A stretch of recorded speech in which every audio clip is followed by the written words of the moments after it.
Alors nous, c'est plutôt, en fait, je vais venir ici. Vous voyez que celle-ci, vous le connaissez déjà, on l'avait utilisé à plusieurs reprises.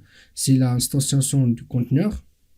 Ensuite, on va retirer le bin, sauf que c'est pas le rectangle qu'on va retirer, c'est le bin d'ID forme 1. On va retirer deux bins forme 1 et ensuite je vais dupliquer cette ligne et on va l'appeler forme 2. Et bien sûr, on va garder toujours le même bin. C'est juste deux instances du bin. OK? Ou bien deux objets, si je veux dire deux objets du bin forme 1. OK? Très très bien. Là, elle va me dire qu'elle ne connaît pas en fait la forme 1 parce que je l'ai changé. Ma forme, je vais mettre comme ça. Ensuite, ce que je vais faire en fait, dans traitement, je vais changer le libellé de ma forme 1 et voir comment ce changement-là va impacter ma forme 2. Mais avant de faire ça, donc il faut ajouter dans l'interface ma forme 1 cette libellé. OK? Très bien. Donc je vais aller ici forme 1. Je vais ajouter une fonction qui va retourner rien et qu'on va l'appeler cette libellé et qui va prendre en paramètre un string et tout simplement on va l'appeler libellé. Bien sûr, quand je vais enregistrer, les autres classes rectangle et triangle vont passer en rouge. Ils vont me dire il faut en fait implémenter les méthodes non implémentées. Je fais CTRL 1, je vais l'ajouter. Comme je l'ai dit avant, je vous laisse la classe rectangle si vous voulez la développer, mais moi je vais revenir plutôt vers triangle et je vais ajouter la méthode set libellé. Ouais, c'est un simple setter, donc il est là à la fin. Ce qui fait, il fait le travail du setter set.libellé égale libellé. OK? CTRL S. Maintenant, je vais revenir vers mon application. Vous voyez ici. Et comme j'ai dit, en fait, en premier lieu, ce que je vais faire, je vais afficher les informations de ma forme 1 et de ma forme 2. OK? Très bien. Donc là, je vais faire 6 out. Là, c'est pas 6 out, c'est 6 erreur.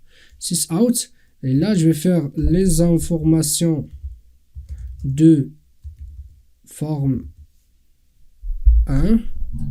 OK. Égal. Et là, en fait, ce que je vais faire, je vais faire ma forme 1.getInfo. On a déjà cette fonction. Et je vais faire pareil pour forme 2.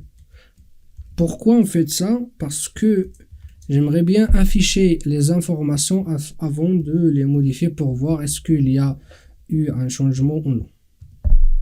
Très bien. Ensuite, comme je l'ai dit, je vais afficher aussi à l'utilisateur que je fais une modification du libellé. N'est-ce pas?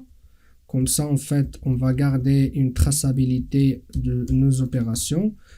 Et à la fin, normalement, et là, en fait, je vais faire la modification. Donc, je vais prendre ma forme 1. OK? Et je vais faire site libellé tout court. Site libellé. Il est là. Et je vais, comme libellé, on va faire tout simplement libellé modifié. Et là, en fait, on va voir comment notre application va se comporter. Donc, il ne faut pas oublier de faire la même chose ici après la modification pour voir, en fait, comme j'ai dit, est-ce qu'il y a eu un changement dans l'autre instance. OK? Comme vous voyez là, je fais l'instanciation du conteneur. Je crée deux objets forme 1 et forme 2 du bin d'ID forme 1. OK. Ensuite, je affiche les informations de l'instance ma forme 1. Si vous voulez, je vais faire quand même ma forme. Et là, pareil, ma forme 2. Donc j'affiche les informations de ma forme 1, j'affiche les informations de ma forme 2, je fais une modification du libellé pour forme 1. Ensuite, j'affiche les mêmes informations, j'affiche les informations plutôt de forme 1 et forme 2. Et là, c'est juste, j'affiche je vais le supprimer celui-là. Ça ne va pas nous aider ici.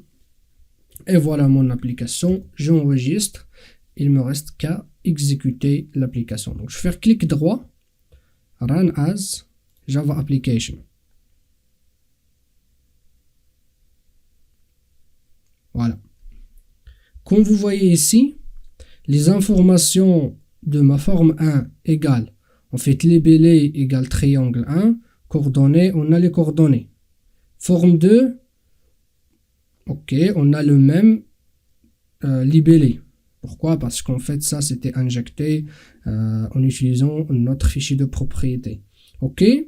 Ensuite, je fais la modification du libellé. Ensuite, regardez. Donc, j'ai modifié en fait libellé 1.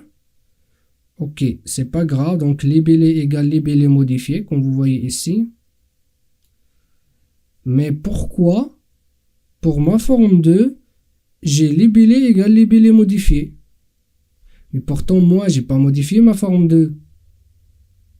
Voilà. C'est parce que ma forme 1 et ma forme 2 pointent vers la même adresse mémoire, vers la même instance. Ok? Je sais. Peut-être vous n'êtes pas convaincu. Ce qu'on va faire, on va quand même prouver ça.